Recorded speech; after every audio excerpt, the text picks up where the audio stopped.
안녕하십니까. 이어서 경남 소식입니다.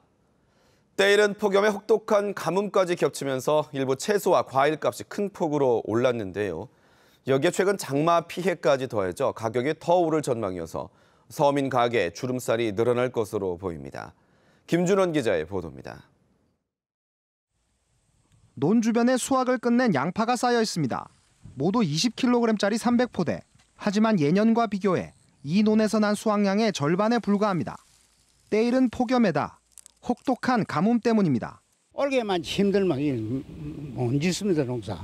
비도 안 오고 비도 가물고 빙도 심하고. 이 같은 작황부진에 채소와 과일값이 치솟고 있습니다.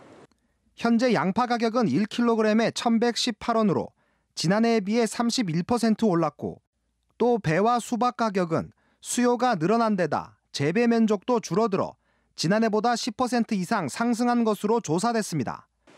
게다가 본격적인 장마에 접어들면서 생육 부진과 출하량 감소로 채소, 과일 가격이 더 뛸 것으로 예상되고 있습니다. 특히 양파의 경우 출하량이 급감해 농산물 수급 조절 위기 단계에서 가장 높은 심각 단계입니다.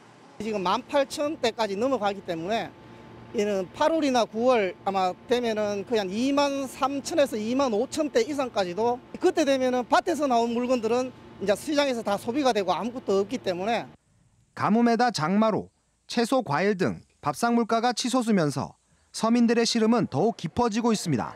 KBS 뉴스 김준원입니다. 통합 창원시가 된 뒤 처음으로 인구 구조와 이주, 교통량 등으로 변화를 살펴본 연구 결과가 나왔습니다. 통합의 효과는 적고 여전히 옛 창원과 마산, 진해 구조가 지속되는 것으로 나타났습니다. 오종우 기자의 보도입니다. 기존 도시와 농촌의 통합이 아닌 첫 도시 간 통합으로 주목받았던 통합 창원시. 하지만 통합 이후 변화에 대한 연구 결과 크게 달라진 부분은 없었습니다. 먼저 인구 이동. 통합 시 내부에서보다 외부와의 인구 이동이 더 큰 것으로 나타났습니다. 특히 젊은 층일수록 통합 창원시 밖으로 유출이 커 서울로 전출되는 비율이 높았습니다. 거기서 공부하면 주로 거기서 남으려고 하나 봐요. 이리 안 내려오고 이제 거기서 주변에 친구들도 많고 이래 놓으니까. 결국 창원시에서 젊은 경제활동 인구 유출이 더 많다는 건데 전체 인구도 통합 당시 108만 명에서 현재 106만 명으로 줄었습니다. 교통량 흐름 분석에서도 통합 뒤 세 도시의 공간적 상호작용은 크지 않았습니다. 통합시 내부 다른 지역으로의 교통량보다 각 지역과 외부와의 교통량이 더 많았습니다. 전문가들은 통합이 졸속적으로 이뤄지면서 통합 효과를 높일 수 있는 정책과 대안 마련이 부족했기 때문으로 보고 있습니다. 100만 도시가 되었음에도 불구하고 인구 3만의 지자체와 동일한 권한을 가지고 있습니다. 통합 강시가 된다면 그 권한을 대폭 위임받아서 통합의 효과가 더 크게 나타나지 않을까 이렇게 생각합니다. 통합 뒤에도 여전히 창원, 마산, 진해 지역 구도가 지속된다는 지적 속에 통합 명분을 살릴 수 있는 정부 차원의 관심과 지원이 필요합니다. KBS 뉴스 오종우입니다. 정부의 지역인재 채용 할당제에 맞춰 혁신도시 이전 공공기관도 새 기준 마련에 나섰습니다. 올해 안으로 구체적인 정부 지침이 나올 예정이어서 내년부터 지역인재 채용 비율이 크게 오를 것으로 기대되고 있습니다. 보도에 조미령 기자입니다. 2015년 3월 이전한 한국산업기술시험원. 현재 진행 중인 하반기 공채에서 전문 직군에만 적용하던 경남 지역 대학 출신 지원자에 대한 전형별 5% 가점 부여 방식을 일반 직군까지 확대하기로 했습니다. 이 방식으로 전문 직군의 지역 인재는 최근 3년 동안 4배가 늘었고 진주 본원 근무자는 절반이 넘었습니다. 우주항공 부분 시험평가센터라든가 극한전자기, 시험평가센터 같은 국책연구과제를 수주하면서 이 사업을 수행할 전문 인력이 급하게 이제 필요하게 되었습니다. 이에 따라서 이제 정부 지침을 조금 이제 기다릴 여유가 없이 지역 출신의 경우 직무 만족도와 집중도가 높고 수도권에서 이전한 직원의 지역 정착을 돕는다고 평가되고 있습니다. 산업기술시험원을 비롯해 경남 혁신도시 이전 공공기관 10곳은 올해 안에 정부의 지침이 나오는 대로 새 적용 방안을 마련할 계획입니다. 공공기관 이전 이후 최근 3년 동안 11%대에 머물렀던 지역인재 채용 비율은 내년부터 크게 오를 전망입니다. 대통령 지시에 따라서 30% 이상 지역 할당제가 어떤 형식으로든 공기관 경영평가 때 이 부분에 반영을 할 수 있도록 지침이 개정될 것으로 저희들은 기대를 하고 있습니다. 전국혁신도시협의회는 오는 21일 정기총회 때 대정부 공동건의문을 통해 지역 인재 35% 할당제 의무화를 촉구할 계획입니다. KBS 뉴스 조미령입니다. 영남권 소식입니다. 요즘 더위로 밤잠 설치는 분들 많은데요. 바로 유달리 높은 습도 때문입니다. 높은 습도에서 비롯된 더운 밤, 이를 유사 열대야라고도 부릅니다. 때문에 습기 제거 가전제품의 판매도 크게 늘고 있습니다. 노준철 기자가 취재했습니다. 장마철 해운대 마철루는 매일같이 해무로 뒤덮입니다. 해도 없고 바람도 제법 부는데 전혀 시원하질 않습니다. 밤이 돼도 마찬가지. 최저기온이 열대야의 기준인 25도 아래였지만 새벽녘이 되면 더 올라가는 습도가 문제입니다. 이른바 유사 열대야. 보통 습도가 80% 이상이면 불쾌감이 느껴지는데 지난달 29일 갑자기 96%로 오른 습도가 지금까지 떨어지질 않고 있습니다. 밤잠을 설칠 수밖에 없습니다. 요즘 날씨가 좀 습하다 보니까 야간에 잠자기가 좀 불편하지요. 선풍기를 틀어놔도 계속 틀으니까 더운 연기, 더운 바람이 약간씩 나오고 해가지고. 이 같은 유사 열대야 때문에 올해 장마철은 습기 제거 가전 제품들이 예년보다 훨씬 많이 팔립니다. 실제로 최근 2, 3주 사이 대형마트와 백화점, 각 가전제품 매장마다 제습기와 건조기 매출이 크게 뛰어올랐습니다. 이 대형마트의 경우 지난해 같은 기간보다 가정용 제습기 매출은 20% 늘었고 전기식 건조기는 70에서 80% 급증했습니다. 부산 지역이 해안가다 보니까 아무래도 많이 습합니다. 그래서 이런 제품들을 많이 찾으시고 더불어 이런 제품들을 사용함으로써 피부 질환에 많이 예방이 되기 때문에 기상청은 장마가 소강 상태를 보이는 이번 주 중반부터는 습도가 80%대로 떨어지겠다고 예보했습니다. KBS 뉴스 노준철입니다.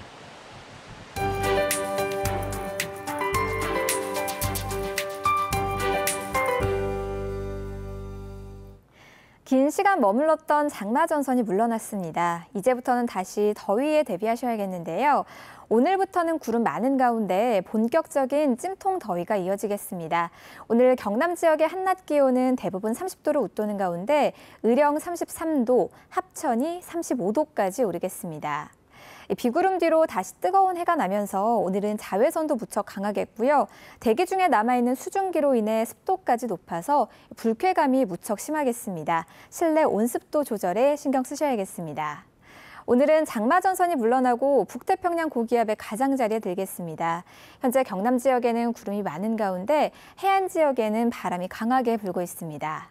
경남 동부 지역의 현재 기온은 어제보다 조금 낮은 25도 안팎을 가리키고 있습니다. 낮 기온은 창녕과 밀양 34도, 거제가 30도까지 오르겠습니다.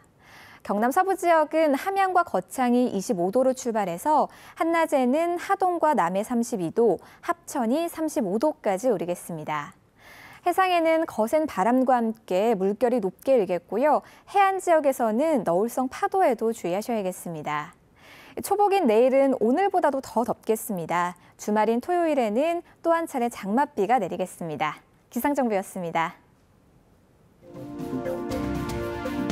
거제에 있는 선박 구성 고분품 제조업체 태경기업이 4상공 12명을 뽑습니다. 시급은 최대 9,300원까지 지급됩니다. 대우조선협력사인 한국기전이 기계 설치 작업에 투입할 근로자 5명을 뽑습니다. 학력 무관하며 최저시급 이상이 지급됩니다.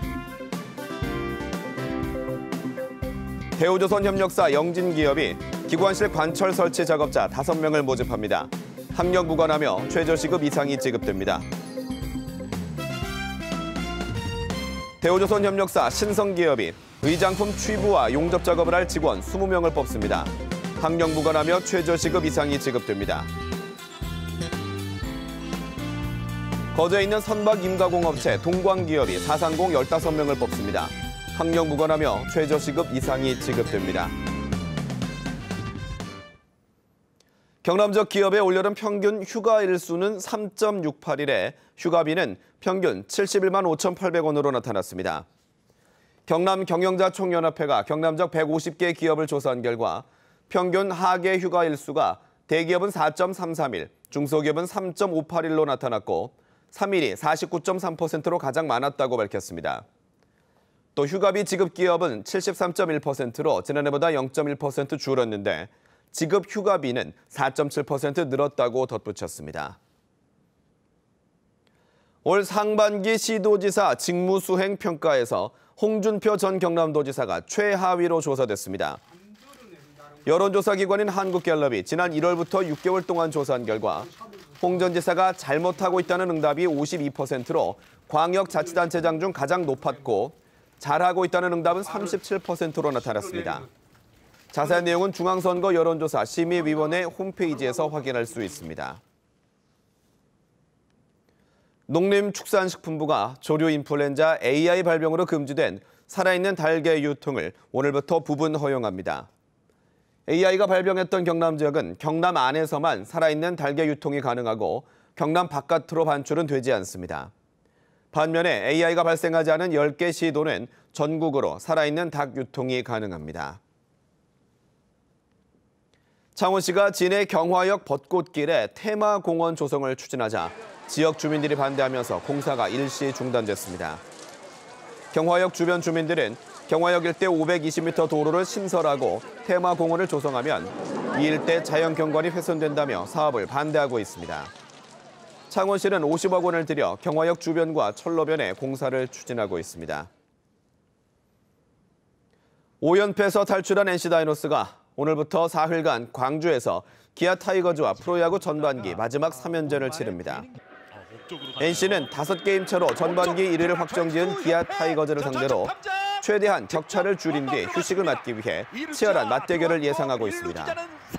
한편 최다 무패 기록을 18경기로 마감했던 경남FC는 어제 창원축구센터에서 열린 FC 안양과의 경기에서 후반 31분 조석재에게 결승골을 허용하며 0대1로 져 2연패를 했습니다.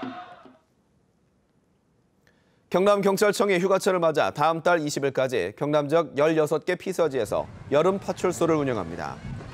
특히 방문객이 많은 남해, 상주와 거제, 학동 등 5곳에는 여름 파출소를 24시간 운영합니다. 여름 파출소는 각종 범죄에 대비한 순찰을 비롯해 성범죄 등 피서지에서 일어날 가능성이 높은 범죄를 집중 단속하고 예방 활동을 펼칩니다. KBS 뉴스를 마칩니다. 고맙습니다.